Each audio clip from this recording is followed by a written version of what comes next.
देहरादून में श्री अन्न मिलेट्स महोत्सव की शुरुआत मुख्यमंत्री पुष्कर सिंह धामी ने किया महोत्सव का शुभारंभ। कहा, मिलेट्स बन रहा भारत के समग्र विकास का माध्यम।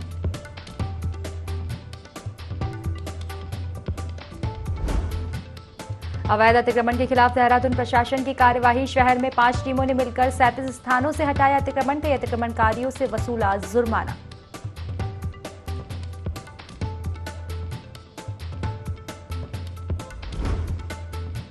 हाईकोर्ट आदेश का पालन करेगी हरिद्वार पुलिस। पिरान कलियार में नमाज के वक्त हिंदू युवती को मिली सुरक्षा। कानून का उल्लंघन करने वालों पर पुलिस की नजर।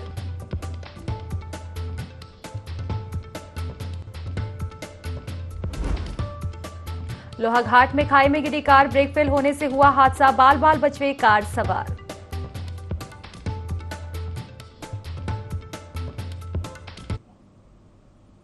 नमस्कार, देवभूमि लाइव देख रहे हैं आप और मैं हूं आपके साथ खुशी व्यास। तो चलिए सीधा रुख करेंगे देहरादून से मुख्यमंत्री पुष्कर सिंह धामी का।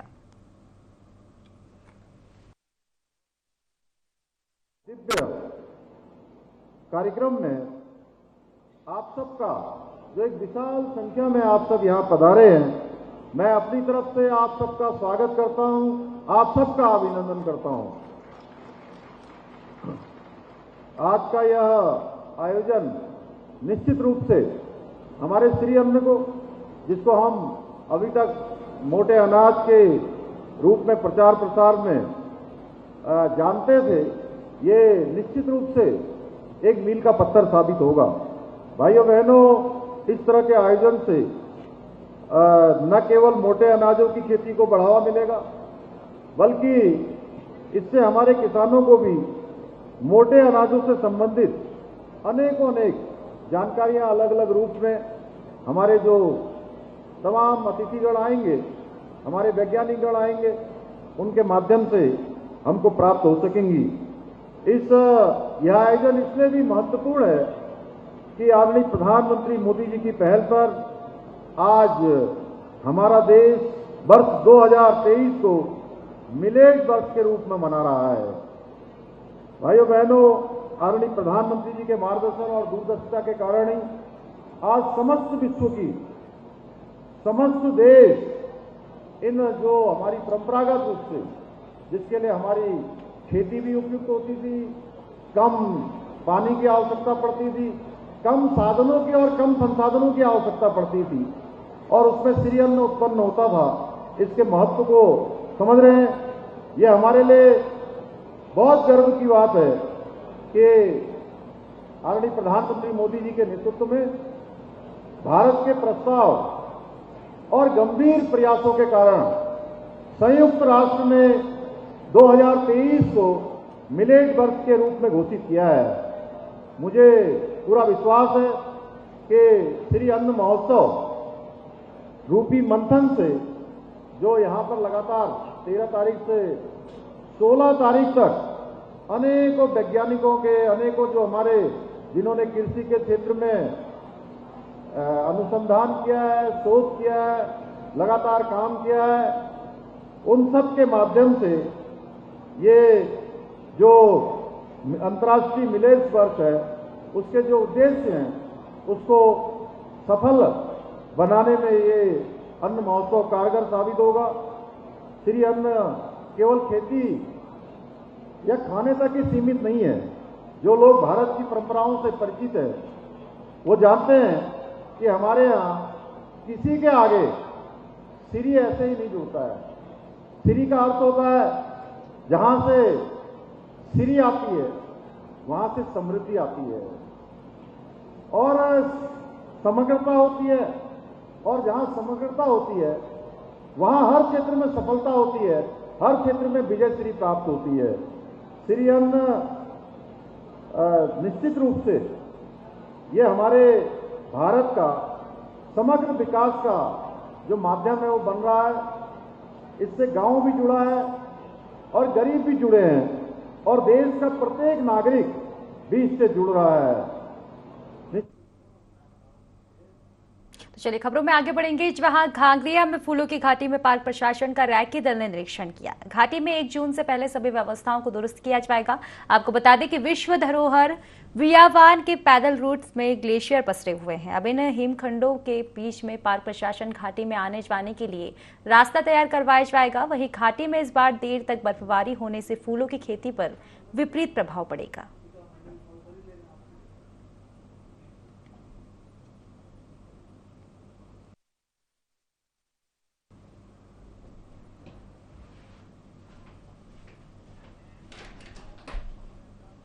लोहाघाट के पोखरी में एक वीडियो जमकर वायरल हो रहा है, जिसमें पुलिस कांस्टेबल और कुछ लोगों के बीच मारपीट हो रही है। कांस्टेबल ने बताया कि वह अपने समन तामील कराने के लिए धूना घाट जा रहा था, तभी 3 शराबी उसके साथ अभद्रता और मारपीट करने लगे, पर वहां खड़े लोगों ने पुलिसकर्मी पर अवैध वसूली करने का आरोप लगाया। फिलहाल मौके पर पहुंची पुलिस ने शराबियों को गिरफ्तार कर लिया है। आरोपियों और पुलिसकर्मियों का उप जिला अस्पताल में मेडिकल भी करवाया गया है। फिलहाल पुलिस ने मामला दर्ज कर जांच शुरू कर दी है।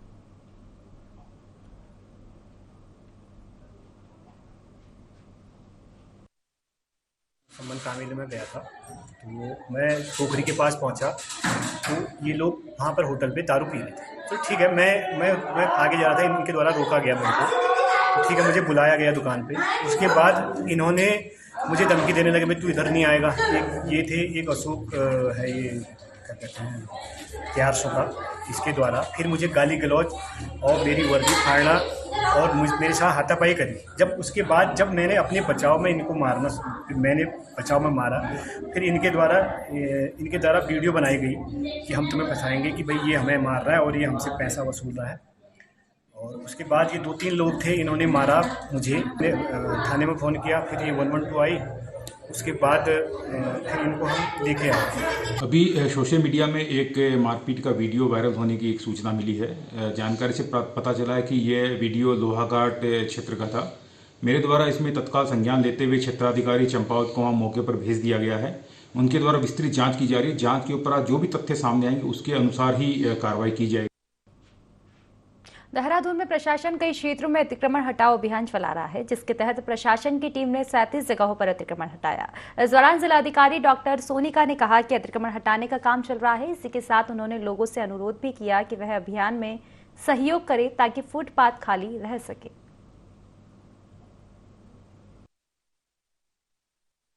ये चीज अतिक्रमण जो है, ये कॉन्टिन्यूस प्रक्रिया है हटाने की जो है, और ये बार बार हम उसी जगह पे भी जा रहे हैं जहां हमने पहले हटाए, क्योंकि देखा जा रहा है कि लोग बार बार वहां पे फुटपाथ पे अपना सामान रख दे रहे हैं।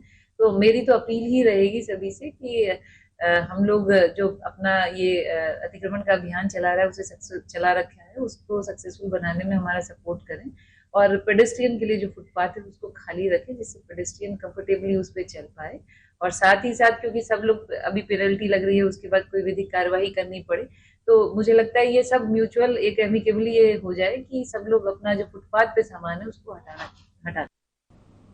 खबर आपको लोहाघाट से बता दें, वहां एक कार हादसे का शिकार हो गई। दरअसल पिथौरागढ़ से टनकपुर की ओर जा रही कार मरोड़ा खान के पास 15 मीटर गहरी खाई में जा गिरी।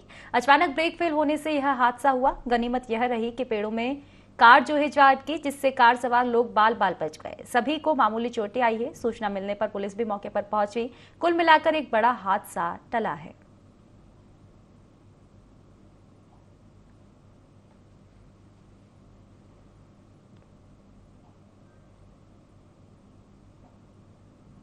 हरिद्वार में अखिल भारतीय अखाड़ा परिषद के अध्यक्ष निरंजनी अखाड़े के सचिव ने सनातन परिषद के सैकड़ों कार्यकर्ताओं के साथ द केरला स्टोरी मूवी देखी और सभी लोगों से अपील करते हुए कहा कि द केरला स्टोरी जरूर देखें। फिल्म में इस तथ्य को भी प्रदर्शित किया गया है कि किस तरह से युवतियों का ब्रेन वॉश कर धर्म परिवर्तन करवाया जाता है। इसी के साथ उन्होंने सीएम से अपील करते हुए कहा कि द केरला स्टोरी को राज्य में टैक्स फ्री किया जाए।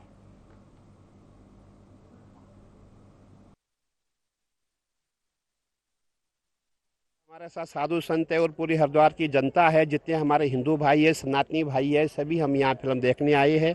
हमने ये सुना है कि इस फिल्म में जो है जो लव जहाद है उसको दिखाया गया है कि लव जहाद क्या है। मैंने पहले भी ये कहा था कि जैसे लव जहाद है, लैंड जहाद है। अगर ये लैंड जहाद समाप्त हो जाएगा तो लव जहाद भी समाप्त हो जाएगा। तो हमें यही देखना है कि लव जहाद में कैसे कैसे जो हमारी हिंदू बहन बेटियाँ हैं उनको बहकाया जाता है, बहका करके उनसे शादी होती है, वही देखने आज हम आए हैं। इसी फिल्म को को देखना बहुत जरूरी है, ताकि हमारे दिमाग में ये बात आ जाए। मैं ये कहता हूँ जितने भी हम हिंदू हैं सब हिंदुओं को देखना चाहिए, जितने भाई बहन हैं सबको देखना चाहिए, ताकि हमें ये पता लगे कि जो हमारे साथ जो है कितना अन्याय हो रहा है। उत्तराखंड हाईकोर्ट ने मध्य प्रदेश की हिंदू युवती को पिरान कलियर दरगाह में नमाज पढ़ने की अनुमति दे दी है। नैनीताल हाईकोर्ट ने हरिद्वार जिलाधिकारी और एसएसपी को निर्देश दिए कि युवती को पूरी सुरक्षा दी जाए, जिसके बाद पुलिस ने युवती की नमाज पढ़ने की तैयारियां पूरी कर ली है। वहीं एसएसपी अजय सिंह ने कहा कि हाईकोर्ट के फैसले को लागू कराने के लिए आला अधिकारियों को आदेशित किया जा चुका है। कोई भी कहीं भी जाकर पूजा पाठ कर सकता है और अगर किसी ने कानून को हाथ में लेने की कोशिश की तो उसके खिलाफ कड़ी कार्रवाई की जाएगी।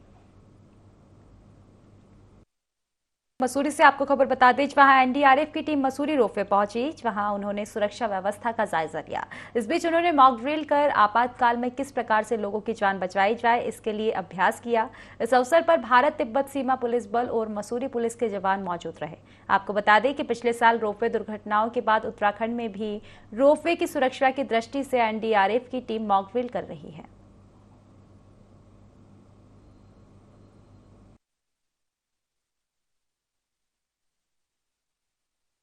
सभी को विदित है कि पिछले साल 3 ऐसे इंस्टेंस हुए हैं केबर कार और ट्रॉली में, जिसमें कि कुछ जानों की भी क्षति हुई है।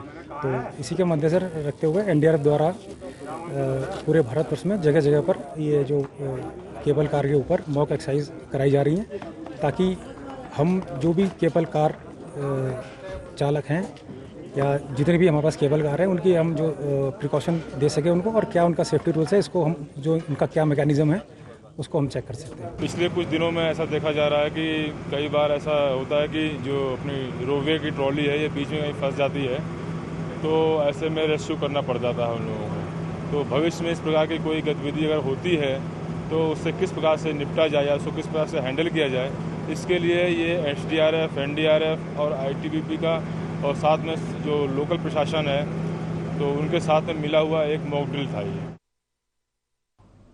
पिथौरागढ़ की गंगोहली हाट तहसील में एक ही परिवार की महिलाओं की बुरसुम गांव में उन्हीं के रिश्तेदारों ने हत्या कर दी। वहीं हत्या करने के बाद आरोपी फरार हो गया। मामले की सूचना पुलिस को दी गई। फिलहाल पुलिस ने आरोपियों की तलाश शुरू कर दी है। हालांकि हत्या किन कारणों से हुई है इसकी जानकारी फिलहाल लग नहीं पाई है।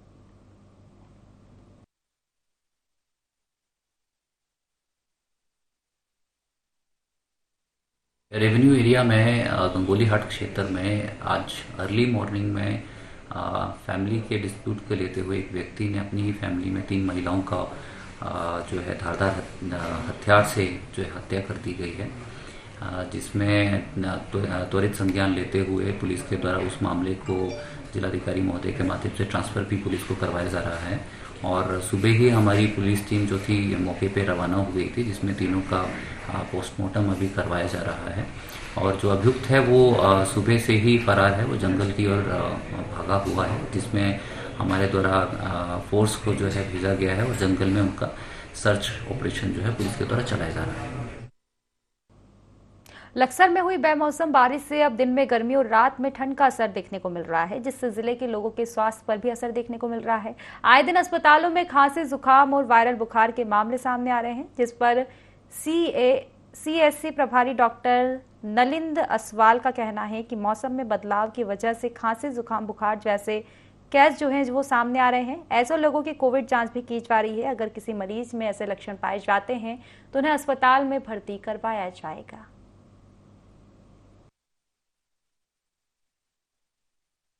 बदलाव के कारण खांसी, जुकाम, बुखार के जो केस आ रहे हैं उसके अंतर्गत हम उन सब की पर्याप्त मात्रा में कोविड की जांच भी करा रहे हैं, और जो भी पॉजिटिव आ रहा है उसको किट के साथ होम आइसोलेशन में, अगर वो सिम्टोमेटिक नहीं है तो कर रहे हैं। अगर उन्हें कोई ऐसे सिम्टम्स आ रहे हैं कि जैसे सांस में दिक्कत आ रही है, ज़्यादा बुखार हो रहा है, कमजोरी ज़्यादा लग रही है, तो उनको हम उप जिला महिला चिकित्सालय में रेफर कर दे रहे हैं 108 के माध्यम से या फिर एम्बुलेंस के।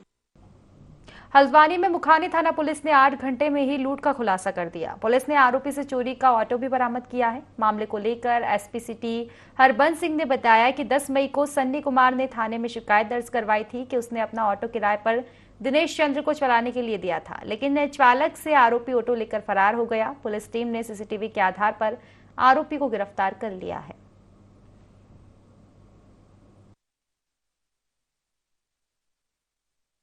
वादी सन्नी कुमार द्वारा ये सूचना दी गई हमारे थाना मुखानी पर कि उसने अपना टेम्पू एक व्यक्ति को किराए पर दिया हुआ था और उस टेम्पू की लूट हो गई है। इस सूचना के आधार पर थाना मुखारी में अभियोग पंजीकृत किया गया लूट का और टीमों का गठन किया गया लुटेरों को अरेस्ट करने के लिए। टीमों ने सीसीटीवी फुटेज और मुखबिर की सूचना के आधार पर पप्पू आर्या जो मेहरा गांव का रहने वाला है उसको अरेस्ट किया है और इसके पास से लूटा हुआ टेम्पू बरामद किया गया है। तो उत्तराखंड सरकार शासकीय भूमि पर हुए अतिक्रमण के खिलाफ लगातार अभियान चला रही है। इसी क्रम में जिला पंचायत चंपावत भी अवैध अतिक्रमणों पर कार्यवाही करने के लिए जारी है। जिला पंचायत अध्यक्ष ज्योति राय ने जानकारी देते हुए बताया कि जिले के लोहाघाट, चंपावत, टनकपुर और बनबसा में कई लोगों ने सालों से शासकीय भूमि पर अतिक्रमण किया हुआ था। विभाग ने अतिक्रमणकारियों को पहले भी नोटिस जारी किया था, लेकिन उनके द्वारा अतिक्रमण नहीं हटाया गया, जिसके बाद सरकार और जिला प्रशासन के निर्देशों पर 1 हफ्ते के भीतर कार्यवाही की जाएगी, जिसके लिए प्रशासन से फोर्स की मांग भी की गई है।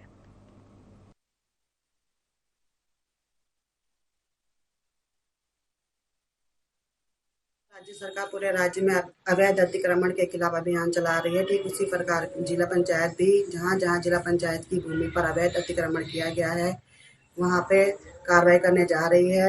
विगत समय से कुछ लोगों द्वारा जिला पंचायत की भूमि पर अवैध अतिक्रमण किया गया है। कुछ लोगों को जिनके नाम पर दुकान आवंटित हैं उनके द्वारा स्वयं रोजगार न करके दूसरों को 4-5 हजार में दुकानें दी गई हैं। लोहाघाट में भी, चंपावत में भी, बनबसा, टनकपुर में, पूरे जिले में अतिक्रमण किया गया है। जितना अवैध अतिक्रमण किया गया वह सब हटाया जाए। देहरादून में नगर निगम स्वच्छता सर्वेक्षण 2023 में अच्छी रैंक लाने की कोशिश के लिए हर प्रयास कर रहा है। इसी के चलते शहर की दीवारों पर खूबसूरत पेंटिंग्स भी बनाई गई। इन पेंटिंग्स के जरिए जनता को पर्यावरण संरक्षण और देहरादून को साफ रखने का संदेश दिया जा रहा है। मेयर सुनील उनियाल गामा ने बताया कि नगर निगम द्वारा राजधानी स्वच्छ और सुंदर करने का कार्य किया जा रहा है। इसके साथ ही उन्होंने जनता से अपील करते हुए कहा कि इस मुहिम में देहरादून की जनता का भी सहयोग होना चाहिए। हमारी कोशिश है कि इस बार स्वच्छता सर्वेक्षण 2023 में नगर निगम देहरादून अच्छी रैंक प्राप्त करेगा।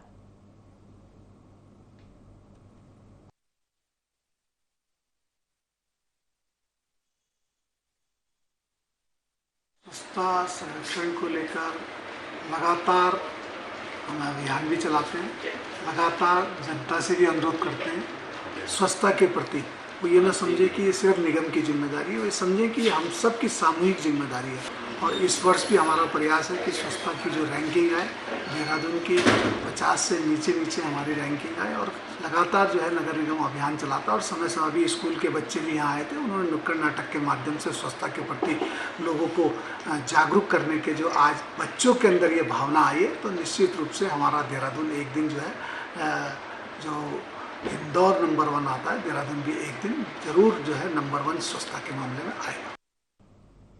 जनपद उधम सिंह नगर के जसपुर कोतवाली क्षेत्र में एक युवक को बस में सवार एक महिला से अश्लील हरकत करना भारी पड़ गया। महिला ने पुलिस को सूचना दी कि उसके पड़ोस की सीट पर बैठा एक युवक उसके साथ अश्लील हरकत कर रहा था, जिसके बाद पुलिस ने तत्परता दिखाते हुए जसपुर धर्मपुर बॉर्डर पर बस को रुकवाया और आरोपी युवक को गिरफ्तार कर लिया।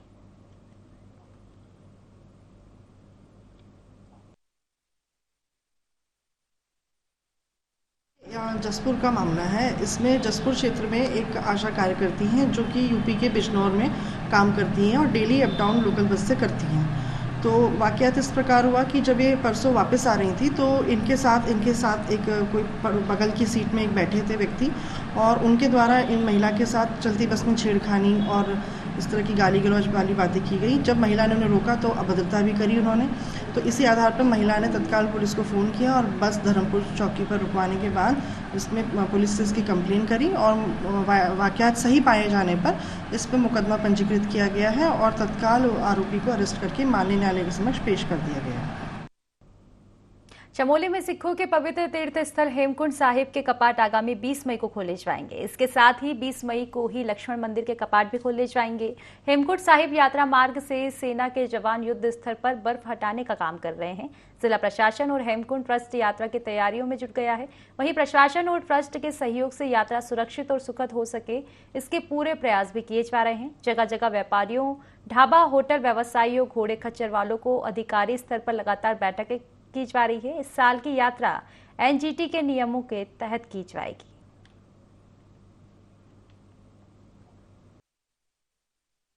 श्री हेमकुंड साहिब की यात्रा प्रारंभ हो रही है, तो उसको लेकर जो हमारा पैदल मार्ग है उस पर आर्मी के जवानों द्वारा लगातार बर्फ़ हटाने का कार्य किया जा रहा है और इसी सप्ताह में रास्ता खुलने की पूरी संभावना है। साथ ही साथ जो संबंधित विभाग हैं, विद्युत, पेयजल, सुलभ इंटरनेशनल के द्वारा जो टॉयलेट संचालित हैं, सभी को निर्देशित किया गया है कि यात्रा से पूर्व सभी जो यात्रा संबंधित व्यवस्थाएं हैं उनको पूर्ण कर लें, ताकि श्रद्धालुओं को किसी भी तरह की असुविधा का सामना ना करना पड़े। हरिद्वार के अलावलपुर क्षेत्र में सागौन के 50 से 60 पेड़ काटे गए। मौके पर पहुंची वन विभाग की टीम ने एक ट्रैक्टर ट्रॉली को सीज कर दिया। फिलहाल वन विभाग जांच में जुट चुका है। तो हरिद्वार से हम आपको पूरी खबर बता रहे हैं, जहां सागौन के पेड़ काटने का मामला सामने आया है, जिस पर वन विभाग ने तुरंत संज्ञान लिया और मौके पर पहुंचकर ट्रैक्टर ट्रॉली को सीज कर दिया गया है।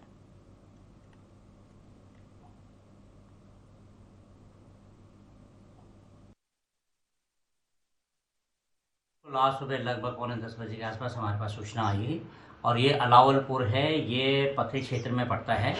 यहाँ पे एक किसान ने अपने खेत में लगभग कुछ 50 से 60 पेड़ों की आई, जिसमें कि कुछ तो इसके यूकेलिप्टस के हैं, कुछ उसमें पॉपुलर के हैं, कुछ उसमें शीशम के पेड़ हैं।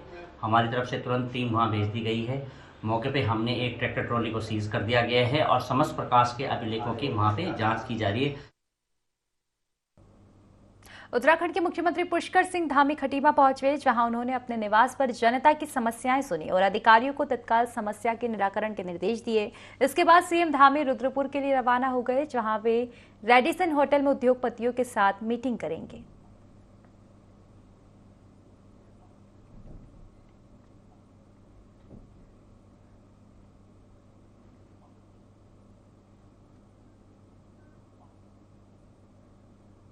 मसूरी माल रोड पर लोक निर्माण विभाग सुधारीकरण का काम कर रहा है, जिसमें काफी देर हो रही है, जिसको लेकर व्यापारियों ने मसूरी माल रोड पर धरना प्रदर्शन किया और लोक निर्माण विभाग के खिलाफ जमकर नारेबाजी भी की और विभाग पर लापरवाही का आरोप लगाते हुए माल रोड की दशा सुधारने की मांग भी की गई है।